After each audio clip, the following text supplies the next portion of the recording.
Welcome sa munting YouTube channel natin guys. Please support my videos. Like, comment and subscribe lang po mga idolo. Maraming salamat po. Story Present, Myriad World Inventory Box. Kabanata 341. Si Lee Bingyan ay nasiyahan pa rin sa mga produkto ng Changzhou Group. Sa katunayan, bago siya pumunta dito, naimbestigahan na niya ang mga produkto ng Changzhou Group. With her usual responsible attitude, imposibleng mag-endorse siya ng mga bagay na hindi niya naiintindihan. Sa makatuwid, sa pagkakataong ito, mas nagpunta siya rito para magsagawa ng mga galaw at matuto patungkol sa Changzhou Group. Pagkatapos ng pagbisita, nagsimula na siyang pumirma ng kontrata sa Changzhou Group.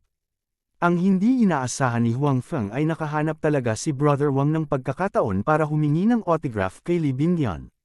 Nang makita ang kanyang masayang mukha pagkatapos magpa-autograph, si Huang Feng ay hindi makapagsalita. Nang oras na para umalis sa trabaho, binalak na ni Huang Feng na umalis, ngunit pinigilan siya ni Su Yamo. Gusto ni Su Yamo na pumunta siya sa hapunan sa gabi. I won't go. I'm a security manager. It's not appropriate for me to attend such a dinner. Tumanggi si Huang Feng. Hindi pa siya naging interesado sa ganitong uri ng hapunan. Mas masarap magluto mag-isa sa bahay. Walang hindi nararapat tungkol dito. Sinabi ni Su Yamo, bukod dito, mahihirapan akong pauwiin si Miss Lee pagkatapos ng hapunan. Kung ikukumpara kay Xi Mengzhao, si Su Yamo ay mas magalang kapag nakikipag-usap kay Huang Feng. Bagamat nakaayos pa rin siya bilang driver at bodyguard, mas komportable si Huang Feng. Sa wakas ay sumama sa kanila si Huang Feng. Buti na lang at walang masyadong tao sa dinner. Pamilyar sa kanila si Huang Feng na naging dahilan upang hindi gaanong magkasalungat sa kanyang puso si Huang Feng. Sa panig ng Changzhou Group, 3 lang ang tao, Su Yamo, Xi Mengzhao, at Huang Feng. Sa panig naman ni Lee Bingyan, 2 lang ang tao, siya at ang kanyang katulong. Malinaw, ito ay isang pribadong hapunan. Kahit na ang pagiging magalang sa mesa ay mas mababa. Ang tanging bagay na medyo hindi komportable kay Huang Feng ay siya lamang ang lalaki sa eksena. Yung iba puro babae. Gayunpaman, ang magandang bagay ay walang umiinom, tanging inumin. Si Lee Bingyan ay nasiyahan pa rin sa kaayusan ng Changzhou Group. Marami na siyang dinaluhang hapunan noon. Gayunpaman, kadalasan, wala siyang gaanong kaligayahan sa kanyang puso kahit na may ngiti sa kanyang mukha. Bukod dito, kadalasan, nakaharap niya ang mga nasa katanghaliang gulang na mayayamang negosyante na may malalaking tiyan. Hindi masyadong pala kaibigan ang kanilang mga mata nang tumingin sa kanya. Napakaganda ng kapaligiran ng hapunan ngayon. Hindi na kailangang uminom, at hindi na kailangang gumastos ng pagsisikap upang harapin ito. Para protektahan ang sarili, pinag-usapan nila ang mga bagay na kinaiinteresan ng mga babae. Hindi na kailangang magsabi ng magalang. Ang ikinagulat niya lang ay naroon din ang taong pumunta sa airport para sunduin siya. Noong araw, alam na niya na ang kabilang partido ay manager lamang ng security department ng Changzhou Group. Ang 2 boss ng Changzhou Group ay walang ibang dinala ngayong gabi, ngunit dinala siya. Dahil dito, medyo nagulat si Lee Bingyan at medyo na-curious. Hindi niya alam kung bakit sobrang pinahahalagahan ng 2 boss ng Changzhou Group ang security manager na ito. Sa pagtingin sa ilang babaeng masayang nag-uusap, medyo naiinip si Huang Feng. Hindi siya makakuha ng isang salita sa mga paksang iyon. Siyempre, walang inaasahan na makakatanggap siya ng isang salita sa gilid. Miss Lee, sana magkaroon tayo ng magandang kooperasyon sa pagkakataong ito. Kinuha ni Xi Mengzhao ang inumin at sinabi kay Lee Bingyan. Ang ilang mga kababaihan sa wakas ay inilipat ang kanilang interes mula sa damit at pampaganda sa negosyo. Maligayang kooperasyon. Magiliw na hinawakan ni Lee Bingyan at Xi Mengzhao ang isa't isa at sinabing, sa katunayan, nagamit ko na ang mga pampaganda ng kumpanya ninyo noon. Ang galing talaga, sa tingin ko rin. Si Xi Mengzhao ay halatang tiwala sa mga produkto ng kanyang kumpanya. Bagamat hindi masasabing ganap silang mas mahusay kaysa sa industriya, tiyak na hindi sila masama. I think your company will definitely able to develop bigger and better. After all, magaganda ang mga gamit mo, at maraming talents. Nang sabihin niya ito, sinadya din niyang tumingin kay Huang Feng na nahihirapan sa pagkain. Parang may tinutukoy ang talent sa bibig niya. Sumulyap si Huang Feng sa karamihan ng tao nang may kaunting tingin. Medyo hindi niya maipaliwanag. Maya-maya, si Suyamo sa tabi niya ay bumulong sa kanya, may hindi pagkakaunawaan ba sa pagitan ninyo ni Miss Lee? Hindi pagkakaunawaan. Hindi. Si Huang Feng ay medyo hindi maipaliwanag. Ngayon lang niya nakilala si Li Bingyan. Matagal na silang walang kontak ng dalawa. Anong hindi pagkakaunawaan ang maaaring magkaroon? Casual na tanong lang ni Suyamo at hindi na ito itinuloy.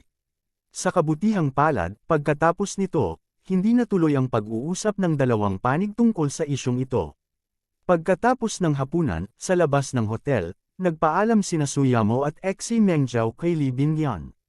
Malinaw na dumating si Li Bingyan sa lalawigan ng Qing sa pagkakataong ito para sa iba pang mga bagay, kaya lahat ay maghihiwalay ngayong gabi. Bukas, direktang pupunta si Li Bingyan para gawin ang kanyang negosyo. Kahit sa maikling panahon, hindi na muling magkikita ang magkabilang panig. Bagamat matagal nang hindi magkakilala ang magkabilang panig, sa oras na ito, may pakiramdam ng pagpapahalaga sa isa't isa. Bihira ding makilala ni Li Bingyan ang mga kaibigan na maaaring makipag-usap sa isa't isa. Ang pagkakaibigan sa pagitan ng dalawang panig ay naitatag sa maikling panahon. Sa oras na ito, si Li Bingyan ay medyo nag-aatubili na humiwalay. Parehong naramdaman ni Suyamo at Xi Mengjiao, ngunit sa huli, kailangan pa rin nilang maghiwalay.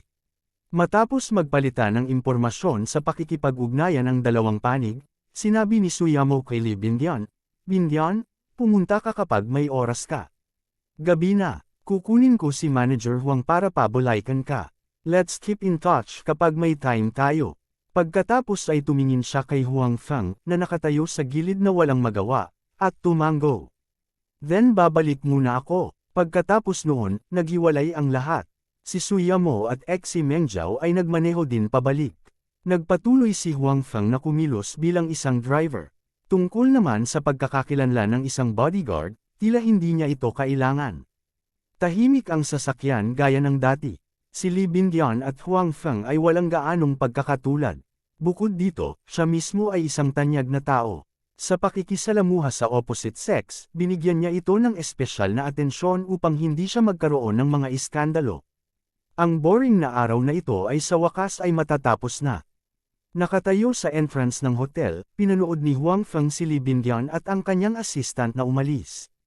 Dahil natatakot siyang makita at hindi maintindihan, hindi pinahintulutan ni Li Bingyan si Huang Feng na ipadala siya sa itaas. Ngunit sa pasukan ng hotel, humiwalay siya kay Huang Feng. Si Huang Feng ay walang anumang pagtutol dito. Buti na lang nakakaalis siya ng maaga. Anyway, hindi niya inisip kung ano ang mangyayari sa pagitan ng magkabilang panig, kaya hindi niya naramdaman na sayang iyon. Gayunpaman, habang nagmamaneho si Huang Feng, nakita niya ang isang mobile phone sa likurang upuan sa pamamagitan ng rearview mirror. Nakita na ni Huang Feng ang mobile phone na ito dati. Kay Li Bingyan iyon. Nang magpalitan sila ni Suyamo ng contact information, nakita ito ni Huang Feng. Itong babaeng walang ingat, bulong ni Huang Feng. Ngunit inihinto pa rin niya ang sasakyan at naghanda na ibigay ang mobile phone sa kanya. Kabanata 342. Sa kabilang banda, si Li Bingyan, nakababalik lang sa kanyang silid, ay tila hindi namalayan na nawala ang kanyang telepono. Pagkaraan ng mahabang panahon ay nakaramdam siya ng pagod. Pagkaupo sa sofa saglit, naghanda na siya para maghilamos at magpahinga. Gayunpaman, pagtayo niya ay nakarinig siya ng katok sa pinto. "Sino ta?" tanong ni Li Bingyan na may pagdududa. "Sino ang darating sa ganitong oras?" Malinaw kung sinabi sa katulong na magpahinga. "Waiter, may problema sa banyo dito sa kwarto. Mag-practice tayo." May medyo malalim na boses ng lalaki sa labas, pero medyo awkward ang boses na ito. Gayunpaman, hindi masyadong inisip ito ni Li Bingyan. Gayunpaman, huli na. Halatang hindi pa rin niya matanggap na papasukin ng isang lalaki, kahit waiter lang ang kabilang party. Kung makikita siya ng paparazzi, hindi niya alam kung ano ang sasabihin ng entertainment news bukas. "Maghintay ka sandali. Tatawagan ko ang ating katulong." Hindi naramdaman ni Li Bingyan na may mali sa mga tao sa labas. Gayunpaman, tatawagan pa rin niya ang kanyang katulong. Sa kanyang katulong na naruroon, maraming bagay ang madaling malutas, at maiiwasan niya ang pagdududa.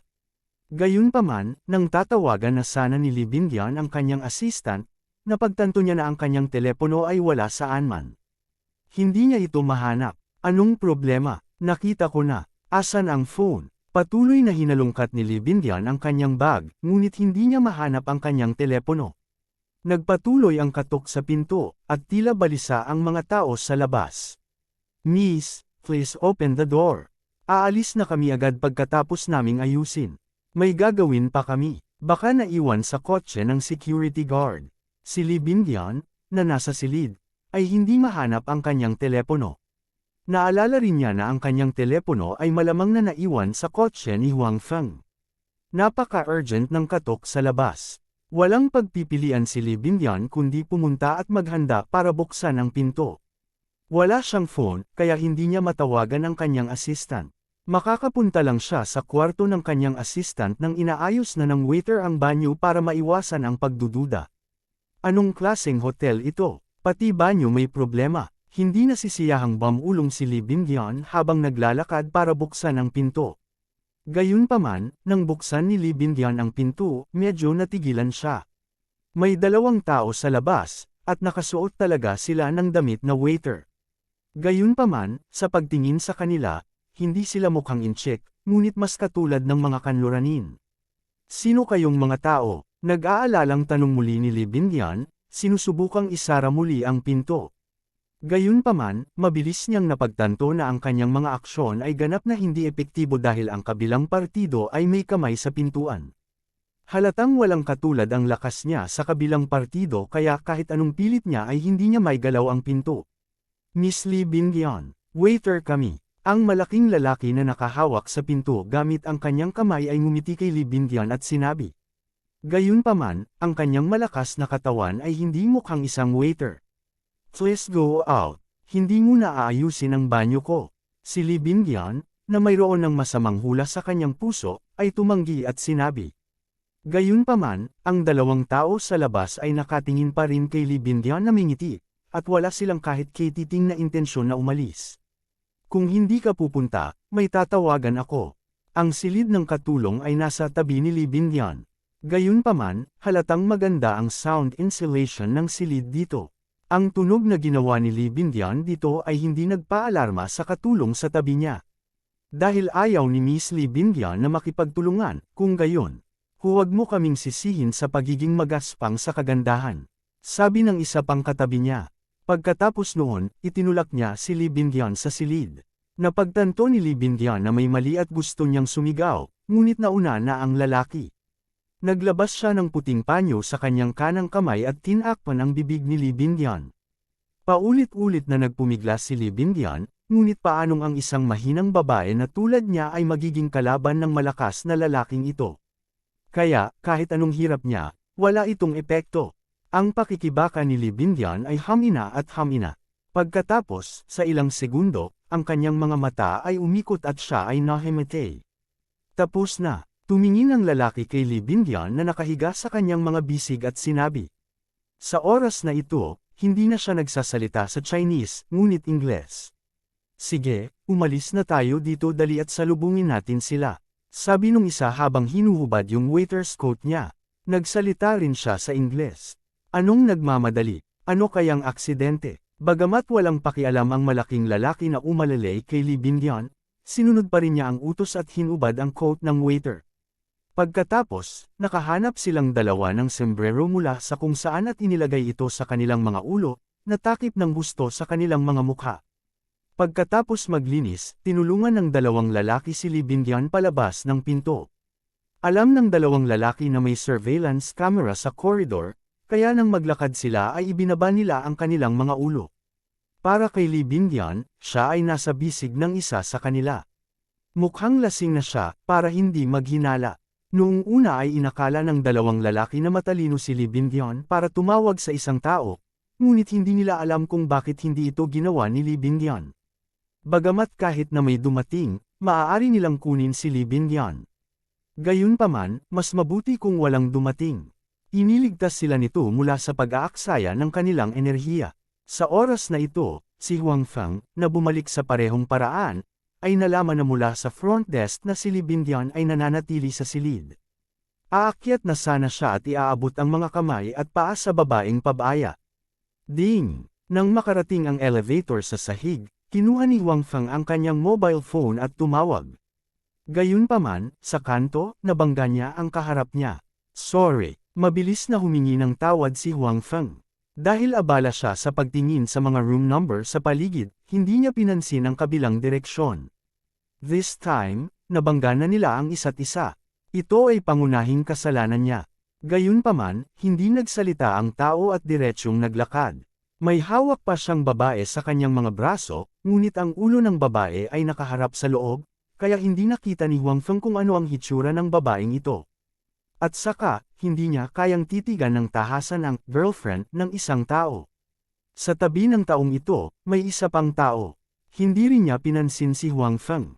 Naglakad silang tatlo papunta sa elevator. Kalalabas lang ni Huang Feng sa elevator. Hindi pa umaalis ang elevator. Pinanood sila ni Huang Feng na sumakay sa elevator. Tiningnan niya ang suot ng babae at naramdaman niyang medyo pamilyar ito, ngunit hindi niya ito masyadong inisip. Napakadaling mahanap pa rin ang silid ni Li Bindian. Madali itong natagpuan ni Huang Feng. Lumapit siya at kumatok sa pinto. Hindi niya inaasahan na hindi nakasara ang pinto. Kumatok lang siya ng mahina, at bahagyang bumukas ang pinto. Si Huang Feng ay natigilan sandali. Pagkatapos, sinabi niya sa silid, Miss Li Bindian, naiwan mo ang iyong mobile phone sa aking sasakyan. Nandito ako para ibigay sa iyo ang iyong mobile phone. Pagkatapos sumigaw, walang sumasagot. Ungol ni Huang Feng.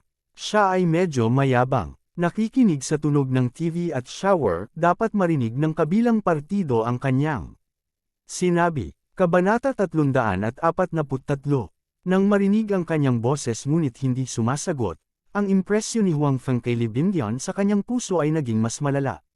Masyadong masama ang ugali na ito. Gayunpaman, kahit na ano, ang kabilang partido ay din ang tagapagsalita ng kanyang kumpanya. At saka, dumating lang siya para ibalik ang telepono. Ang dalawa ay hindi magkakaroon ng anumang iba pang pakikipag-ugnayan sa hinaharap. Hindi rin ito pinansin ni Huang Feng.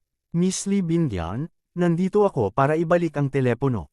Pwede ba akong pumasok? Walang paraan. Hindi dumating ang kabilang partido. Si Huang Feng ay maaari lamang pumasok ng mag-isa. Kung hindi, para siyang tanggang nakatayo dito. Wala pa ring tugon. Sinabi ni Huang Feng, kung gayon, papasok na ako. Habang nagsasalita siya, itinulak ni Huang Feng ang pinto at pumasok. Wala pa ring ingay sa loob. Parang walang tao. Si Huang Feng, na tumulak sa pinto at pumasok, ay nakita ang dalawang damit ng waiter sa lupa sa isang sulyap. Nakatulala siya ngayon. Pagkatapos, napagtanto niya na maaaring may nangyari. Mabilis niyang sinuri ang buong silid. Oo naman, hindi niya nakita ang figure ni Li Bindian. Mabilis na pumunta si Huang Feng sa katabi at kumatok sa pinto ng assistant ni Li Bindian. Mabilis na binuksan ang pinto. Nasa kwarto mo ba si Miss Li Bindian? Nag-aalalang tanong ni Huang Feng.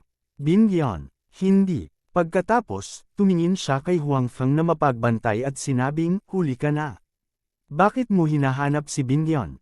Panipi. Masyadong tamad si Huang Feng na bigyang pansin ang babaeng ito na halatang masyadong nag-iisip. Napagtanto na niya na maaaring na-aksidente si Li Bindian. Una sa lahat, ang kabilang partido ay dapat na bumalik sa hotel. Siyempre, baka lumabas siya ng palihim para maglaro sa likuran ng kanyang assistant. Gayunpaman, sa kasong iyon, hindi niya iiwan na bukas ang pinto. May dalawang set pa ng waiter's clothes sa kwarto. Sa makatuwid, maaaring nakatagpo siya ng ilang panganib. Hindi sinabi ni Huang Feng ang kanyang hula sa assistant ni Li Bindian, baka mag-alala siya. Hindi inaasahan ni Huang Feng na sa huli, na aksidente talaga si Li Bindian. Ayaw niya itong pakialaman, ngunit naaawa rin siya sa kanyang puso. Strictly speaking, hindi pa 12 o'clock.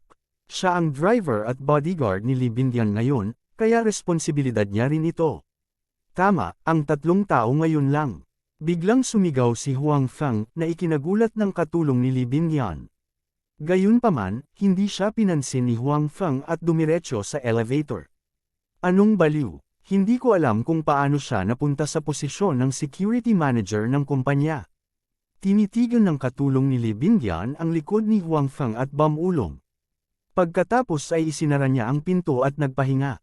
Bilang karagdagan sa pakiramdam na medyo abnormal si Huang Feng, wala siyang naramdamang mali. Patuloy na pinindot ni Huang Feng ang elevator button. Pakiramdam niya ay medyo kakaiba ang itsura ng tatlong tao kanina, at medyo pamilyar sa kanya ang babaeng nasa braso ng lalaki. Bagamat hindi niya nakita ng malinaw ang hitsura ng kabilang partido, pamilyar siya sa damit nito. Hindi siya masyadong nag-iisip kanina. Ngayong naisip niya ito ang damit na isinuot ni Li Bingyang sa hapon.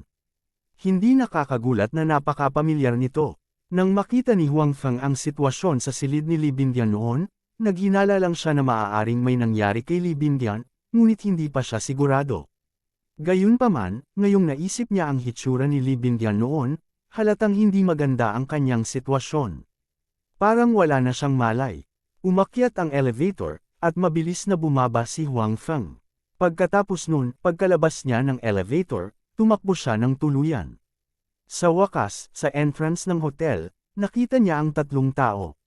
Kanina, gayunpaman, nakita lamang niya ang figure ng huling taong sumakay sa kotse. Pagkatapos noon ay nagsimula na ring yumandar ang sasakyan. Walang pakialam si Huang Feng at mabilis na tumakbo papunta sa kanyang sasakyan. Gayunpaman, medyo malayo ang sasakyan dito kaya naman naaninag pa rin niya ang figure ng kabilang partido kahit na siya ay lumabas na mas huli kaysa sa kabilang partido. Gayunpaman, napakaganda pa rin ng paningin ni Huang Feng. Sa isang sulyap pa lang ay naalala na niya ang modelo ng sasakyan at plate number ng kabilang partido. Kaya naman, kahit na medyo malayo na siya sa kabilang partido nang magsimula siya, maaari pa rin niyang bantayan ang kabilang partido. Siyempre, medyo na traffic din. Nung kalis lang ng mga yun, nagka-traffic. Nang magmaneho si Huang Feng, hindi pa sila kalayuan. Kung hindi, kahit na naalala ni Huang Feng ang plate number ng kabilang partido, maaaring hindi niya sila maabyutan. Tuka ng uwak, ungol ni Huang Feng. Sa umaga, iniisip pa rin niya kung ma-accident si Li Bingyang. Hindi niya inaasahan na sa gabi, may nangyari talaga. Kung hindi niya alam, ayos lang. Gayunpaman, ngayong alam na niya, hindi na maupo si Huang Feng at walang magawa. Kahit na wala siyang misyon na ito, hindi niya kayang panuurin ang kabilang partido na nasa panganib at maging walang pakialam. Sa oras na ito, hindi alam ng dalawang dayuhan na nasa kotse sa harap na sila ay pinuntirya ni Huang Feng. Sila ay nagmamaneho palabas ng lungsod, handang salubungin ang kanilang mga tao doon. Sa oras na ito, nagising si Li Bingyang na may umiiyak. Sa unang segundo ng paggising, hindi niya maintindihan kung ano ang nangyari, ngunit pagkatapos ay ganap siyang nagising at sumigaw ng hindi malay. Huwag kang ang sumigaw. Walang makakarinig sa iyo kahit sumigaw ka hanggang maputol ang lalamunan mo. Sabi ng lalaking katabi ni Li Bingyang. Matigas na tigas ang itsura niya, at may malalim na peklat sa mukha, na lalong nagpangilabot sa kanya. Sa oras na ito, nakita rin ni Li Bingyang ng malinaw ang nakapaligid na sitwasyon. Alam niyang wala na siya sa hotel, kundi nasa isang umaandar na sasakyan. Sa kasong ito, kahit gaano siya kalakas na sumigaw, walang epekto. Sino ka? Sabi ni Li Bingyang na may maputlang mukha. Sa oras na ito, nakayuko siya sa sulok ng kotse, tinitingnan ng dalawa pang tao sa kotse na parang sugatang tupa. Sa ugali ng dalawang taong ito, halatang hindi sila mabubuting tao. Ang kanyang lakas ay ganap na hindi maihahambing sa kabilang partido. Dahil dito, mahirap tumakas. Kaibigan ng kapatid mo. Nakangiting sabi ng katabi niya, ngunit ang malalaking dilaw ng ngipin na ipinakita niya ay nagbigay ng masamang pakiramdam sa mga tao. Kaibigan ng kapatid ko. Hindi, siguradong hindi ka kaibigan ng kapatid ko. Ang kapatid ko ay walang kaibigang tulad mo. Hindi ako tretuhin ng mga kaibigan ng kapatid ko ng ganito. Umiling si Li Bingyang at sinabi, hindi ko inaasahan na ang ating big star Li ay medyo matalino. Nakangiting sabi ng lalaki, it's okay to tell you the truth. We have a grudge with your brother. Now we can't touch your brother. First, we will collect some interest from his lovely sister. Masama kayong mga tao, sumang-ayon si Li Bingyang. Gayunpaman, sa pag-iisip ng kanyang sariling karanasan, labis siyang natakot. Pagkatapos ng lahat, siya ay isang maliit na batang babae sa kanyang maagang 20s. Kapag nakatagpo siya ng ganoong bagay, tiyak na natatakot siya. Kabanata 344. Masasamang tao, natigilan ang mga katabi niya, tapos nagtawanan sila. Oo, kami ay masamang tao, napakasamang tao. Haha, panipi. Ang puso ni Lee Bingyan ay lalong naguguluhan, at kahit na medyo desperado. Saan mo ako dadalhin? Malalaman mo mamaya. Pagkatapos magsalita ng lalaki, wala na siyang pakialam kay Lee Bingyan. Ang puso ni Lee Bingyan ay lalong naguguluhan. Gusto niyang humingi ng tulong, ngunit nasa sasakyan siya ngayon, at wala sa kanya ang kanyang telepono. Hindi man lang siya humingi ng tulong. Umaasa na lamang siya na nalaman ng kanyang katulong na siya ay nawawala at nagtungo sa pulisya. Gayunpaman, kahit na ito ang kaso, si Lee Bingyan ay hindi nang ahas na magkaroon ng labis na pag-asa. Nang ipadala ang mga pulis at matagpuan siya, sino ang nakakaalam kung papatayin siya ng mga taong ito? Si Huang Feng, na sumusunod sa likod, ay balisa din. Sa oras na ito, marami pa ring tao at sasakyan sa kalsada. Bukod dito, naapektuhan din ang kanyang paningin. Nag-effort din siyang sundan ang sasakyan sa harapan, pero may posibilidad din na mawala ito anumang oras. Bagamat si Huang Feng ay hindi tagahanga ni Lee Bingyan, hindi niya kayang makitang nasa panganib ang gayong kagandahan. Minsan, napakahirap para sa isang babae na maging masyadong maganda. Para sa kanila, hindi ang kamatayan ang pinakamalupit na bagay. Sa makatuwid, natakot din si Huang Feng na mahuhuli siya ng isang hakbang.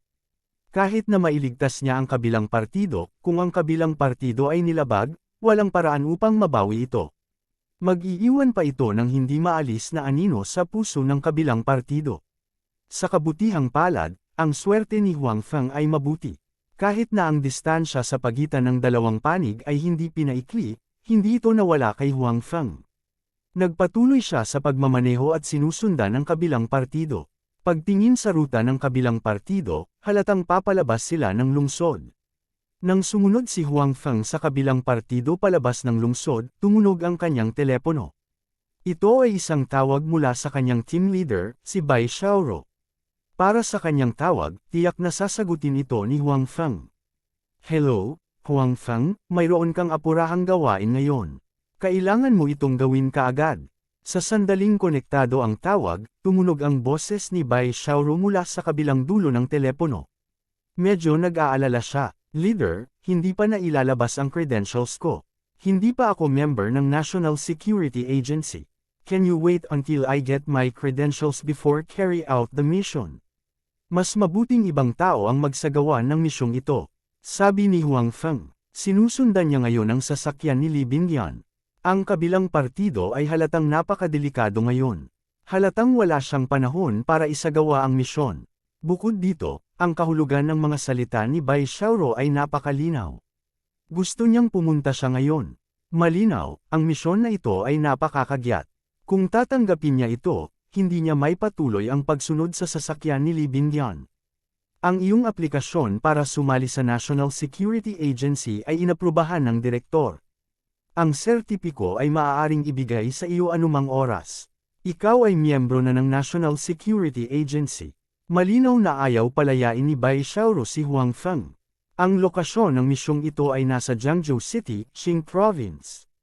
Sa makatuwid, ikaw ang pinakaangkop na tao para sa misyong ito. Hindi inaasahan ni Huang Feng na ganoon kabilis kumilos si Bai Xiaoro. Saglit lang na naghiwalay ang dalawang panig. Kahit na ang Jiangzhou City ay hindi masyadong malayo sa Imperial Capital at maaaring maabot sa kalahating araw, ang kanyang kahusayan ay masyadong mataas. Dahil dito, medyo napahiya si Huang Feng.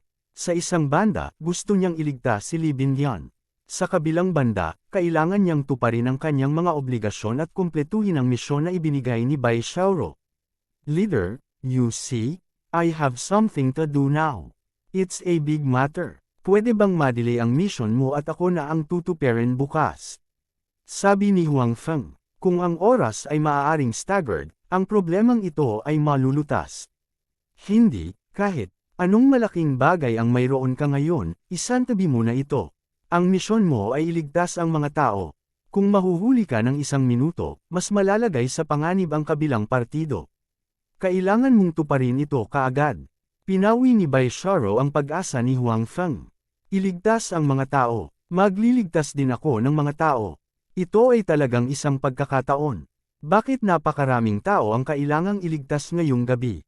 Pagkatapos marinig ni Huang Feng ang mga salita ni Bai Xiaoro, natigilan siya saglit. Pagkatapos, bumulong siya sa sarili. Gayunpaman, malinaw na ayaw ni Bai Xiaoro na magpatuloy sa pakikipagtalo kay Huang Feng. Wala siyang pakialam sa sinabi nito. Sabik na sabik din siya. Kung hindi siya bumalik sa Imperial Capital ngayon at nasa Jiangzhou, hindi niya kakailanganing pumunta si Huang Feng para sa misyon na ito. Pagkatapos ng lahat, si Huang Feng ay kakapasok lang sa organisasyon at hindi pa siya nakakapunta doon ng matagal. Ang taong ililigtas mo sa pagkakataong ito ay tinatawag na Li Bingyan. Siya ang malaking bituin na iyon. Siya ay may iba pang mahahalagang pagkakakilanlan. Ngayon, siya ay naka-hostage. Gayunpaman, may GPS system sa kanyang telepono. Ipinapakita nito na siya ay aalis ng lungsod. Kaya, kailangan mo siyang iligtas ng mabilis. Hindi mo maaaring hayaang kunin siya ng mga kriminal na iyon. Hindi nagpatuloy si Bai Xiaoro na makipagtalo kay Huang Feng at direktang ibinigay sa kanya ang nilalaman ng misyon. Gayunpaman, ang kanyang mga salita ay nagpatigil kay Huang Feng. Halos hindi niya napansin na nakaliko na pala ang sasakyan sa kanyang harapan.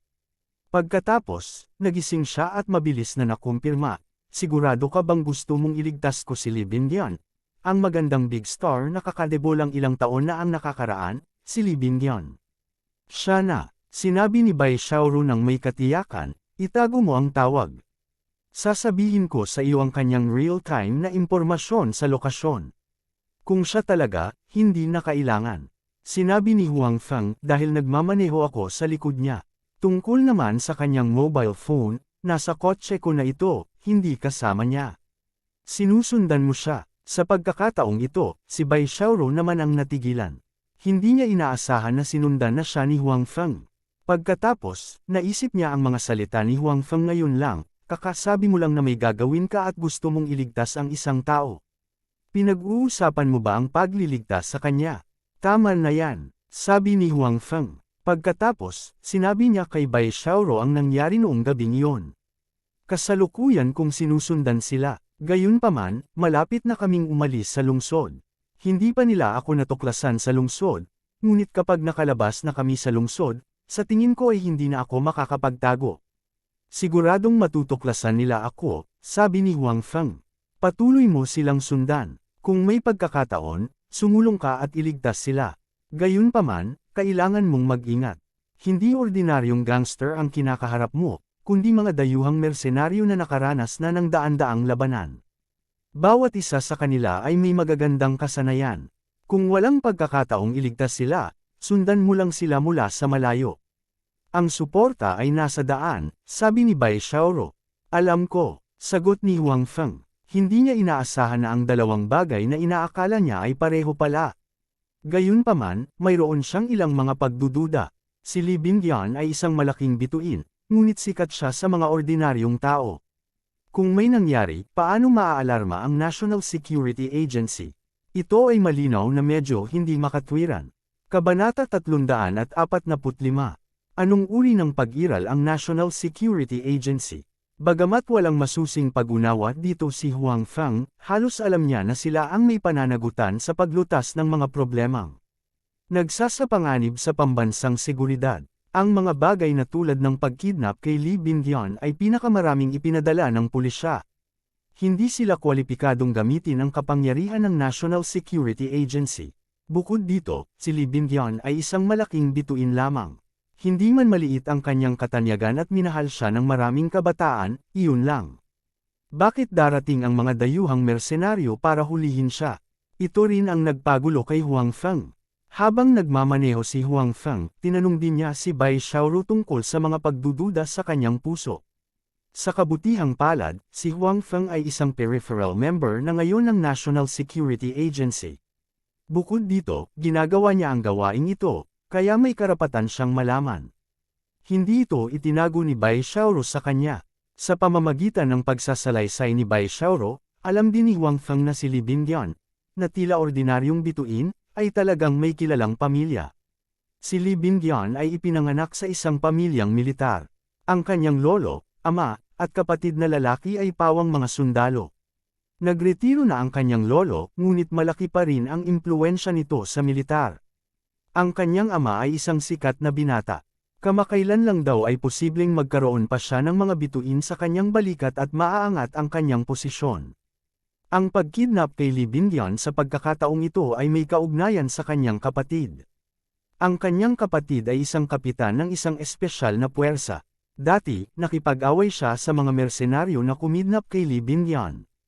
Bukod dito, ito ay higit sa isang beses. Ang kabilang partido ay labis na nagdusa. Ngayon, sa wakas ay nakipagsapalaran silang makapasok sa China at inagaw si Li Bingyan para sa paghihiganti. Nang marinig ang background ni Li Bingyan, si Huang Feng ay lihim na natahimik. Karamihan sa mga tao ay hindi alam ang balitang ito. Ang mga tagahanga ni Li Bingyan, tulad ng anak ni Brother Wang, ay inisip lamang na si Li Bingyan ay ipinanganak sa isang ordinaryong pamilya na walang background. Ngunit, nang pag-isipan nito ni Huang Feng, hindi niya ito nakitang kakaiba. Bagamat matagal nang wala sa industriya si Li Bingyan, ilang taon na rin ang nakalipas. Gayunpaman, hindi siya kailanman nagkaroon ng anumang mga iskandalo o napilitang gumawa ng pelikula na hindi niya gusto. Bukod dito, siya ay palaging may mahusay na mapagkukunan, kaya normal para sa kanya na magkaroon ng isang malakas na background. Sa puntong ito, nagkamali si Huang Feng. Mula nang magpasya si Li Bingyan na tahakin ang landas na ito, hindi na siya humingi ng labis na tulong sa kanyang pamilya. Gusto niyang gumawa ng sarili niyang paraan.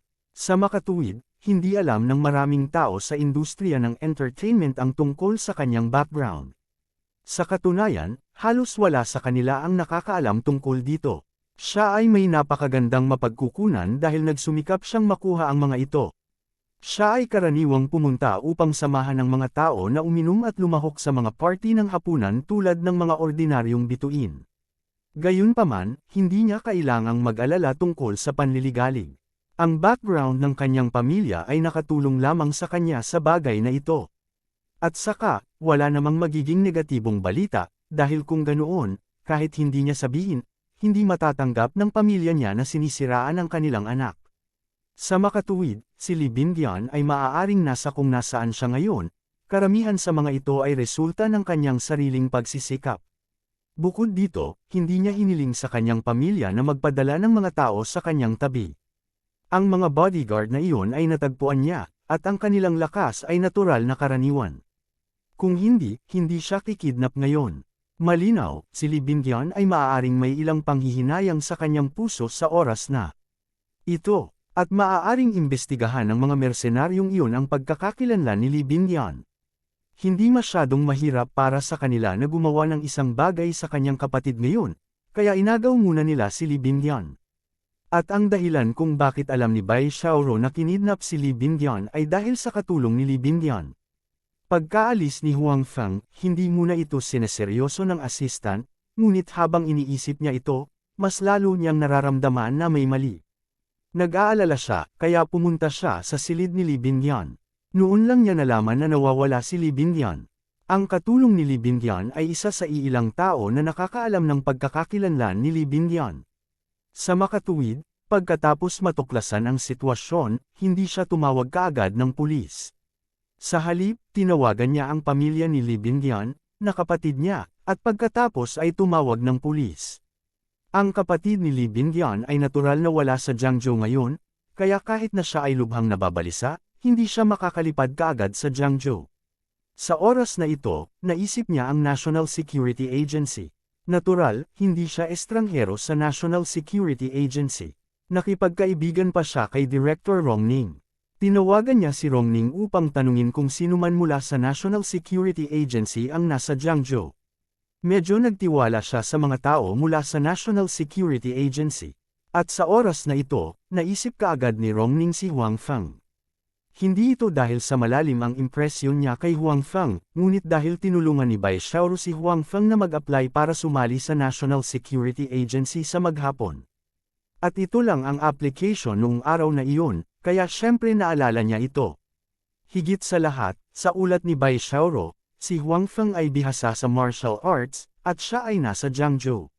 Sa makatuwid, mabilis niyang nakipag-ugnayan kay Bai Xiaoro at hiniling sa kanya na bigyan ng misyon si Huang Feng. Ganoon din ang mga nangyari mamaya. Kaya ganyan. Sa wakas ay alam na ni Huang Feng ang pasikot-sikot ng usapin, at kung bakit siya binigyan ng misyon ng napakabilis. Mukhang may reward pa ang pagiging mabuting tao. Bulong ni Huang Feng sa kanyang puso. Kung wala siyang pakialam kay Li Bindian matapos malaman na kinidnap siya, mahuhuli siya na hindi handa kapag natanggap niya ang misyon ng taong ito. Pagkatapos ng lahat, ang mobile phone ni Li Bindian na maaaring mahanap ang kanyang lokasyon ay nasa kanyang sasakyan pa rin. Pagkatapos, hindi na niya mahahanap ang kabilang partido. Ang kanyang unang misyon ay tiyak na mabibigo. Kasabay nito, ang hepe ng bureau at si Bai Xiaoro ay hindi magkakaroon ng magandang impresyon sa kanya. Marahil, ilalabas ng pamilya Li ang kanilang galit sa kanya para sa bagay na ito. Mukhang may sumusunod sa atin. Sa oras na ito, ang taong nagmamaneho sa harap ay umalis na sa lungsod. Sa oras na ito, ang kalsada ay walang laman, kaya walang masyadong mga sasakyan. Bilang isang piling mersenaryo, mayroon pa rin siyang kaunting pagbabantay, lalo na kapag siya ay nagsasagawa ng isang misyon. Mabilis na lumingon sa likod ang nasa likod na upuan at nakita niya ang isang sasakyan na sumusunod sa kanila. Siya ay nagmura at sinabi, alisin mo siya. Lumingon din si Li Bindian sa tabi niya na may pagtataka. Bagamat wala siyang nakita, alam niyang tila may pag-asa siyang mailigtas. Huwag kang masyadong maaga, walang magliligtas sa'yo. Nakita rin ng mersenaryong katabi ni Li Bindian ang saya sa mukha ni Li Bindian, at malamig na sinabi. Sino nagsabing walang tao? Kayang-kaya ng kapatid ko. Sabi ni Li Bindian. Ang kanyang kapatid na lalaki ay ang kanyang idolo mula pagkabata, at siya ay palaging pinuprotektahan siya. Sa pagkakataong ito, kung hindi niya sinasadyang tanggihan ang taong ipinadala ng kanyang kapatid, hindi siya mahuhuli. Siya, dahan-dahan naman kaming magsesettle ng account sa kanya. Malamig na sabi ng lalaki. Halatang hindi maganda ang impresyon niya sa kapatid ni Li Bindian. Nahanap na daw niya ako. Sabi ni Huang Feng sa likod kay Bai Xiaoro dahil nakita niyang parang bumibilis ang sasakyan sa harap. Sundan mo siya, sabi ni Bai Xiaoro. Kabanata 346. Naiintindihan. Tumugon si Huang Feng. Inapakan niya ang accelerator at naabutan. No, according to this situation, that guy will keep following us. At saka, he has enough time to report the situation here to the damn police. Binuksan ng mersenaryong nagmamaneho sa harap ang rearview mirror at sinabing, ito ay isang medyo walang laman na kalsada, kaya hindi ganoon kadaling ganap na maalis si Huang Feng. Ang isang magandang linya ng paningin ay nagbigay daan kay Huang Feng na sundan sila mula sa malayo ng hindi nababahala na matatinggay. Tao dapat ang kapatid ko. Maghintay ka na lang maaresto. Bagamat nagsasalita ng Ingles ang kabilang partido, hindi nito napigilan si Li Bindian na maunawaan ang mga salita ng kabilang partido. Magaling pa ang English niya. Tumahimik ka. Ang mersenaryong katabi ni Li Bindian ay tumitig kay Li Bindian na may malaagila na mga mata. Sa sobrang takot niya ay hindi siya naglakas loob na magsalita. Sa oras na ito, naalala niya na ang mga katabi niya ay hindi mabubuting tao. Kung talagang galit siya sa kanila, hindi ito makakabuti para sa kanya. Pagkatapos pag-isipan ito, naging mas tapat si Li Bindian. Gayunpaman, hindi na siya natatakot at walang magawa gaya ng dati. At least, dapat may makaalam tungkol sa pagkawala niya. Hindi niya lang alam kung sino ang nasa likod nila. Ganito ba talaga ang iniisip niya, kapatid niya? Kahit na gusto niya talaga, sinabi sa kanya ng kanyang dahilan na hindi iyon. Ang kanyang kapatid ay wala sa Jiangzhou. Sino kaya ito? Naisip ito ni Li Bindian, ngunit hindi niya maisip kung sino ang nasa likod nila. Saktan mo siya hanggang mamatay. Noong nag-iisip pa si Li Bindian kung sino ang nasa likod nila, ang mersenaryong katabi niya ay nagsabi sa driver sa harap sa malamig na tono. Hindi mo magagawa iyon. Nakalimutan ni Li Bindian na matakot sandali at sumigaw ng malakas. Kung ang taong nasa likod nila ay pinatay, hindi banggitin na ang posibilidad na siya ay mailigtas ay mas maliit. Naligtas man siya sa huli, namatay ang kabilang partido dahil sa kanya. Kahit sino pa ang kabilang partido, makonsensya si Lee Binyan. Ayaw niyang makitang may namamatay dahil sa kanya. Gayunpaman, ang kanyang mga salita ay halatang walang silbi. Kung hindi lang talaga siya banta, ang mga mersenaryo sa tabi niya ay binusalan ang bibig niya at pinipigilan siyang magsalita. Ang mersenaryong nagmamaneho sa harapan ay natural na hindi susuko sa ideya na tamaan si Huang Feng hanggang mamatay dahil sa mga salita ni Lee Binyan. Kaya, sa medyo desperado na mga mata ni Lee Binyan, biglang bumagal ang kotseng sinasakyan niya. Si Huang Feng, na sumusunod sa likuran, ay walang napagtanto. Sa halip, sinamantala niya ang pagkakataong ito para makalapit sa kabilang partido. Bang! Bago pa makapag-react si Huang Feng, nakita niyang bigla siyang hinampas ng sasakyan pahiga at diretsyong tumama sa kanyang sasakyan. Si Huang Feng, na hindi handa, ay biglang tinamaan at nataranta. Anong mali? Tila narinig ni Bai Xiaoro sa kabilang panig ng telepono ang paggalaw dito sa pamamagitan ng telepono. Sinaktan nila ang kotse ko. Sinubukan ni Huang Feng na patatagin ang manibela at sumagot. Hindi tumigil ang kabilang partido matapos siyang hampasin. Sa halip, sila ay papalapit pa rin at hindi siya binigyan ng pagkakataong makatakas.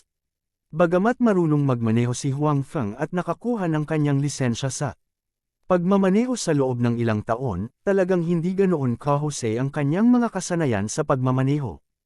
Madadaanan pa rin siya bilang isang driver, ngunit wala siyang paraan upang harapin ang sitwasyon sa harap niya. Mas gugustuhin ni Huang Feng na tumayo sa lupa at makipaglaban sa kabilang partido kaysa maglaro ng ganitong uri ng banggaan sa kalsada. Kung ikukumpara sa husay niya, grabe ang galing niya sa pagmamaneho. Steady, subukan mong iwasan. Sabi ni Bai Xiaoro, bagamat hindi niya alam kung gaano kahusay ang kasanayan ni Huang Feng sa pagmamaneho, alam niyang nahihirapan na si Huang Feng na makayanan ito. Narinig ni Huang Feng ang mga salita ni Bai Xiaoro. Ang gilid ng kanyang bibig ay may bakas ng ngiti. Gusto niyang iwasan ito ngayon, ngunit ayaw siyang bigyan ng pagkakataon ng kabilang partido. Ang kabilang partido ay parang leon na kinakagat ang biktima, kinakagat siya ng mahigpit at ayaw bumitaw. Walang paraan, si Huang Feng ay handang huminto. Ayaw niyang patuloy na masangkot sa kabilang partido. Sa kanyang husay sa pagmamaneho, wala itong pinagkaiba sa panliligaw kay kamatayan. Gayunpaman, sa oras na ito, narating na niya ang gilid ng kalsada. Nang gusto na niyang huminto, binigyan siya ng isang malakas na suntok ng kabilang partido at diretsyong hinampas ang kanyang sasakyan, na baligtad sa guardrail. Ubo. 2 beses na umikot ang sasakyan sa ere bago huminto. Gayunpaman, bumaligtad ito pataas at pababa. Ang braso ni Huang Feng ay nasugatan at ang kanyang noo ay dumudugo. Nakaranas siya ng ilang mapanganib na sitwasyon noon, ngunit hindi siya nagdusa ng ganoong malubhang pinsala. Hindi niya akalain na masagasaan siya ng ganitong sasakyan ngayon. Sa kabutihang palad, si Huang Feng ay hindi nagdusa ng anumang nakamamatay na pinsala. Matapos ang ilang beses na pag-ubo ay nagpumiglas siyang bumaba ng sasakyan. Huang Feng, kumusta ka na? Malinaw na maganda ang kalidad ng mobile phone ni Huang Feng. Sa ganoong sitwasyon, hindi ito nasira. Ubo, ayos lang ako. Napabalikwas ako. Buti naman at ayos ka na. Sa una ay gamaan ang loob ni Bai Xiaoro, ngunit pagkatapos ay kumunat ang kanyang mga kilay. Wala na ang sasakyan ni Huang Feng. Paano siya makakasabay sa mga taong iyon? Tumingin ka muna sa paligid. Tingnan mo kung makakahanap ka ng sasakyan at sundan mo sila. Sabi ni Bai Xiaoro, ngunit wala siyang masyadong pag-asa sa kanyang puso. Kahit na natagpuan niya ito, hindi niya alam kung kailan ito mangyayari. Bukod dito, may panganib na matamaan muli ng kabilang partido. Kung hindi mo kaya, maghintay ka na lang ng utos. Dapat nandito na agad ang mga pulis. Dagdag ni Bai Xiaoro, ngunit wala siyang gaanong tiwala sa pulisya. Sino ang nakakaalam kung kailan sila darating? Don't worry, I have a way to follow them. However, it's not convenient to talk on the phone for the time being. Leave this to me, sabi ni Huang Feng, at pagkatapos noon, ibinaba niya ang telepono. Ang pamamaraan ni Huang Feng ay natural na umasa sa balabal na nakuha niya. Gamit ang balabal, kaya niyang lumipad sa hangin. Gayunpaman, hindi maginhawang tumawag sa telepono. Habang nasa biyahe, siguradong malakas ang hangin. Ayaw ni Huang Feng na makakita ng anumang mga pahiwatig si Bai Xiaoro. Sa kabilang banda, nagsalita ng ilang salita si Bai Xiaoro sa telepono. Nang makitang ibinaba na ni Huang Feng ang telepono, hindi na siya muling tumawag. Kahit na hindi niya alam kung ano ang pamamaraan ni Huang Feng, naisip niya na maraming mahiwagang bagay tungkol sa kanya. Marahil ay may ilang pamamaraan na hindi niya alam. Ngayon, si Bai Xiaoro ay maaari lamang umasa kay Huang Feng. Ang mga tao sa likod nila ay malayo pa kay Huang Feng.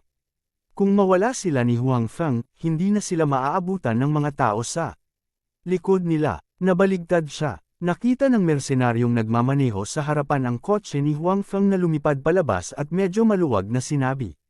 Hindi niya inaasahan na napakasama ng mga kasanayan ni Huang Feng sa pagmamaneho. Madali siyang nataman. Tapos na siya. Dagdag pa ng lalaki. Kabanata 347. Mapatla ang mukha ni Li Bingyan. Nakita din niya ang nangyari mamaya. Sa kasong iyon, kahit na ang tao sa kotse ay hindi namatay, siya ay dapat na malubhang nasugatan. Malinaw, imposibleng magpatuloy sa pagsunod. Sa madaling salita, nawala na naman ang pag-asa niyang mailigtas. Gayunpaman, sa oras na ito, si Li Bingyan ay hindi lubos na nag-aalala tungkol sa kanyang sariling kaligtasan. Nag-aalala rin siya sa taong nasa likod ng sasakyan. Pagkatapos ng lahat, naranasan ng kabilang partido ang sitwasyong ito dahil gusto niyang iligtas siya. Anuman ang pagkakakilanlan ng kabilang partido, siya ay nagpapasalamat at nagkasala sa kanyang puso. Sana maging maayos ka. Nanalangin si Li Bingyan sa kanyang puso para sa taong hindi niya kilala kung sino siya. Si Huang Feng ay natural na magaling. Bagaman siya ay dumanas ng maraming pinsala, hindi ito makakaapekto sa kanyang mga aksyon. At saka, may internal force pa rin sa katawan niya.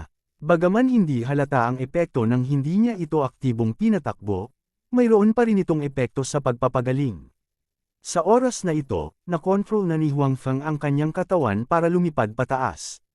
Bagamat may mga street lights sa paligid, medyo dim ang mga ilaw, at hindi may ilaw ang ilang lugar sa gilid ng kalsada.